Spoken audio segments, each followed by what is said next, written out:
News at 11, new details on this plane crash on Block Island that killed a 76-year-old man and hospitalized 2 others. Investigators believe the plane crashed into these woods at the Block Island airport after attempting to land a couple of times. Good evening, everyone. I'm Patrice Wood. And I'm Dan Janik, NBC 10 first to bring you the breaking story. And now we know an NTSB investigator is expected to be on scene tomorrow. We want to get right to the 19's Mike Cerullo. He's just back from the island and live in Narragansett. Mike?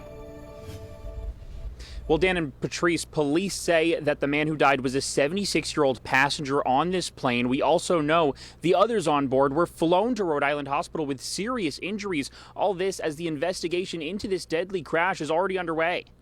There was a lot of rushing. I just heard a lot of the sirens. Those first responders were rushing right here to the woods just beyond the airport runway, finding this plane upside down and buried in the brush. 3 people were trapped inside.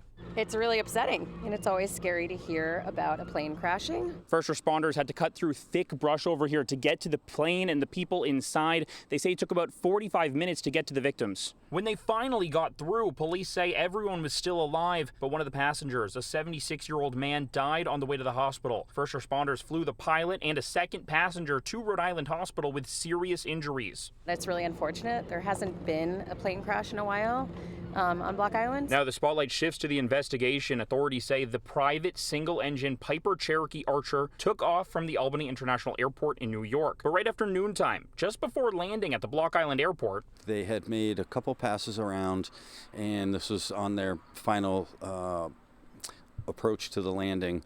It appeared as though they had kind of overshot the landing a little bit, used up too much of the runway, and it essentially ran out of room. We fly a lot, and we see what the approach looks like, so I don't know what that pilot was dealing with, and it's just sad to think of it. Police say everyone on board is from New York. A spokesperson for the Albany Airport tells NBC 10 the plane is owned by the Condair Flyers Flying Club.